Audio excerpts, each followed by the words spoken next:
mengi nahitaji kuyaona baada ya ibada.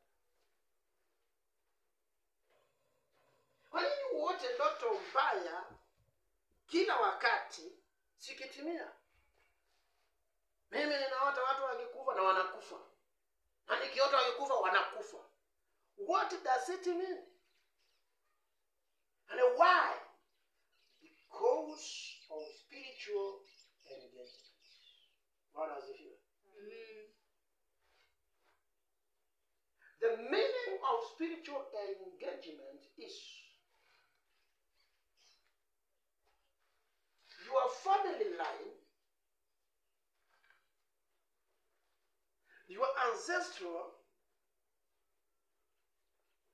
your foreparents worshipped the devil. Hallelujah. Amen. And when you were born under that shade, in that family, the blood of your family line was engaged to that evil spirit. Whereas it was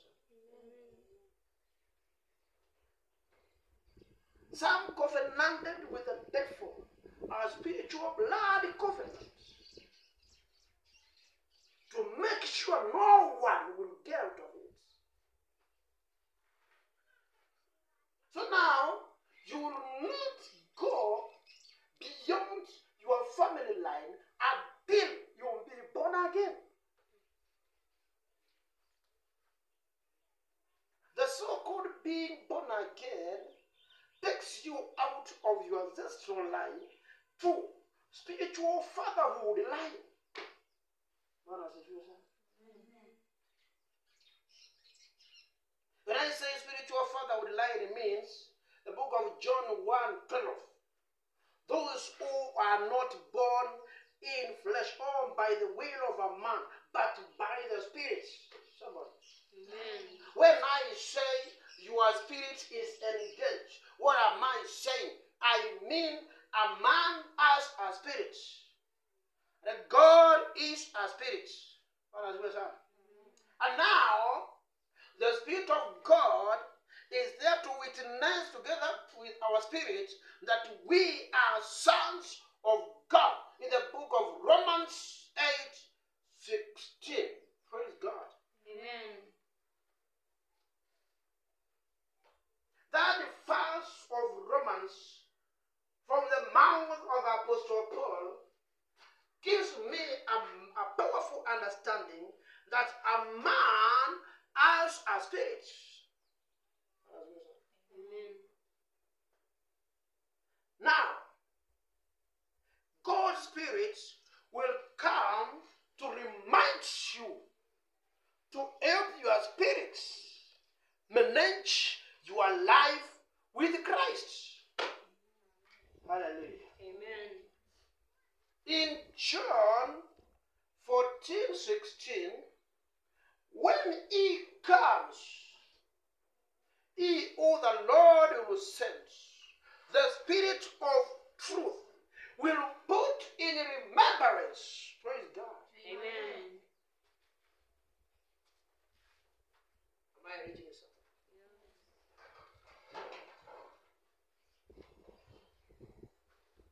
When we speak about God, we say spirit.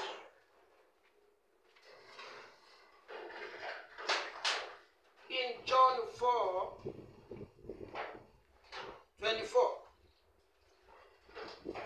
description about God from the mouth of Jesus. Jesus says, God is spirit. He is a spirit. Praise God.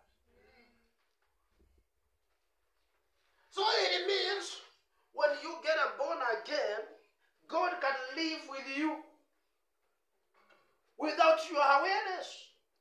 Because you not expect him like Moses did. Moses said, God, I want to see you. But God was inside him. God was in Moses, And Moses said, God, I want to see you. In another way, it's like to say, I want you to step aside. I want you to walk with me. Sasa wewe unachanganyikiwa tu kwa Mungu. Mungu anataka nini? Ananiambia anataka kuniona niko ndani yake. It's like you say, I want to see you my backbone. I want to see you my backbone. When the backbone will be taken out of your body, then your homes will not support you. You will fall down. Hallelujah.